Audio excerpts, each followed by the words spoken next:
Hello welcome back. എൻ്റെ hair care video കാണിക്കുമെന്ന് ചോദിച്ചിട്ടുണ്ടായിരുന്നു.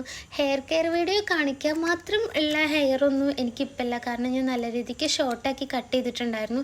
ഇപ്പോൾ കുറച്ച് ശ്രദ്ധിക്കാൻ തുടങ്ങി. ഇപ്പോഴത്തെ എൻ്റെ റൊട്ടീനിൽ ഞാൻ സ്കിപ്പ് ചെയ്യാതെ ചെയ്യുന്ന 2 കാര്യങ്ങളുണ്ട് കേട്ടോ. അതെന്താണെന്നുള്ളത് ഞാൻ കാണിച്ചു തരാം. ആദ്യം നമുക്ക് നമ്മുടെ ഹെയർ ഗ്രോ ചെയ്യാൻ വേണ്ടിയിട്ട് നമ്മൾ എന്തൊക്കെ ചെയ്യണം എന്നുള്ളതാണ് ശ്രദ്ധിക്കേണ്ടത്.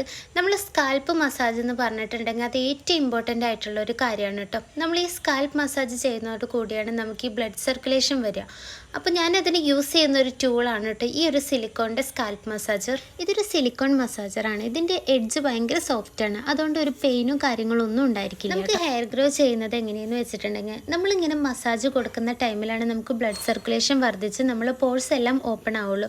ആ ഓപ്പൺ ആയ പോഴ്സിൻ്റെ ഉള്ളിൽ നിന്ന് നമുക്ക് ഹെയർ ഗ്രോത്ത് വരുള്ളൂ. ഇങ്ങനെയാണ് ഹെയർ ഗ്രോ ചെയ്യുന്നതിൻ്റെ ഒരു പ്രോസസ്സിങ് എന്ന് പറഞ്ഞിട്ടുണ്ടെങ്കിൽ. അതിനുശേഷം ഞാനൊരു വുഡൻ കോമ്പ് യൂസ് ചെയ്ത് നല്ല രീതിക്ക് കോമ്പ് ചെയ്ത് കൊടുക്കും കേട്ടോ.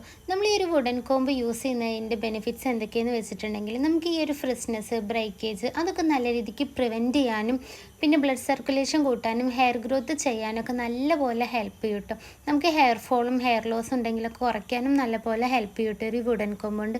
ഈ 2 പ്രൊഡക്റ്റാണ് ഞാൻ മെയിനായിട്ട് എൻ്റെ ഒരു ഹെയർ കെയർ റുട്ടീനിൽ ഉൾപ്പെടുത്താറുള്ളത്. പിന്നെ ഞാൻ ഓയിൽ ചെയ്യും, ഷാമ്പു വാഷ് ചെയ്യും. അത് നോർമലി ആണ് കേട്ടോ. അപ്പോൾ ഇത്രയേ ഉള്ളൂ. ബൈ.